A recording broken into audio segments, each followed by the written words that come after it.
வணக்கம் மக்களே, அனைவருக்குமே வணக்கம். சற்று முன்பு கிடைக்கப்பெற்ற ஒரு அதிமுக்கியமான ஒரு ரகசிய தகவல் தான் சொல்ல வேண்டும். அதிமுகவ வெளுத்து வாங்கியிருக்கிறாரு நம்முடைய விஜய்.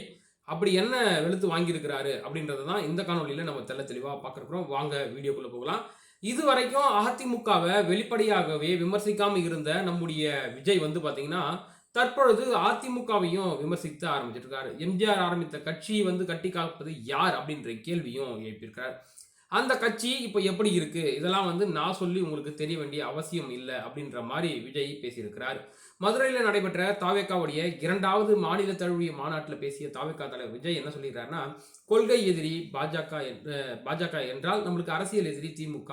அப்படி சொல்லிட்டு மீண்டும் திட்டவட்டமா அதாவது விக்கிரவாண்டியில நடைபெற்ற மாரியே இப்பயும் பேசியிருக்கிறாரு. ஆனா கடந்த முறை விக்கிரவாண்டியில நம்முடைய விஜய் பார்த்தீங்கன்னா அதிமுகவை விமர்சிக்கல. ஆனா இப்ப அதிமுகவை விமர்சிக்கிறாரு. கடந்த விக்கிரவாண்டி தேர்தலில் நடைபெற்ற தாவேகாவின் முதல் மாநில மாநாட்டில் திமுக மற்றும் பாஜக ஆகிய கட்சிகளை மட்டுமே கடுமையான விமர்சனங்கள் மூலமா விமர்சித்த நம்முடைய விஜய்க்கு பார்த்தீங்கன்னா அதிமுகவோட கூட்டணி தொடர்வாரு. அதனால தான் அதிமுகவை விமர்சிக்கவில்லை அப்படின்ற பேச்சுக்கள் எல்லாம் அடிபட்டது. இந்த சூழல்ல தான் மதுரையில் நடைபெற்ற 2வது மாநில மாநாட்டில் அதிமுக கட்சியை கடுமையான விமர்சனத்தை பேசியிருக்கிறாரு நம்முடைய விஜய். மக்களுடைய அன்பும் ஆசையும் நம்முடன் இருக்கும்பொழுது பாசிச பாஜகவுடன் மறைமுகமாக நேரடியாக கூட்டணி நமக்கு எதுக்கு? நம்ம என்ன உலகமாக ஊழலா செஞ்சிருக்கணும்? நம்ம கட்சி அது மாதிரியான கட்சியா? நம்ம கட்சி பார்த்தீங்கன்னா சுயமரியாதையுடன் இருக்கக்கூடிய கட்சி, சுயமரியாதையாக செயல்படக்கூடிய கட்சி. அப்படி இருக்கும்போது நம்ம யாருக்கும் அடிமையா போய் செய்ய வேண்டியது இல்லை அப்படின்றத நம்முடைய விஜய் முன்வச்சிருக்கிறாரு. நம்முடைய கூட்டணி சுயமரியாதையான கூட்டணி அப்படின்றத விஜய் தெள்ள தெளிவாக படிக்கிறாரு.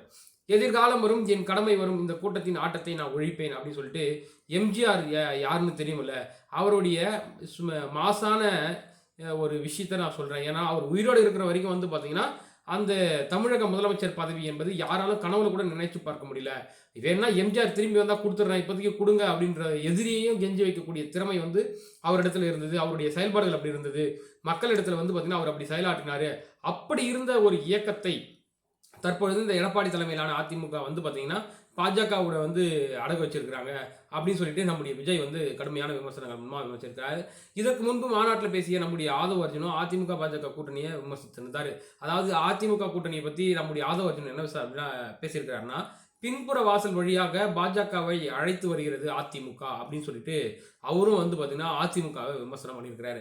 அதாவது முதல் மாநாட்டில் திமுகவையும் பாஜகவையும் அட்டாக் பண்ணாலும் 2வது மாநில மாநாட்டில் பார்த்தீங்கன்னா நம்முடைய விஜய் என்ன பண்ணியிருக்கிறாரு, அதிமுகவையும் பார்த்தீங்கன்னா போட்டு வெளுவெளுன்னு வெளுத்திருக்கிறாரு. இந்த சம்பவம் பார்த்தீங்கன்னா எல்லாமே பார்த்தீங்கன்னா செய்தித்தாள்களிலிருந்து சேகரிக்கப்பட்ட சம்பவம் தான். எதுவும் பார்த்தீங்கன்னா என்னுடைய சொந்த கருத்து கிடையாது. மேலும் இது போன்ற அரசியல் சம்பந்தமான நிகழ்வுடன் உங்களை சந்திக்கிறேன். நன்றி, வணக்கம்.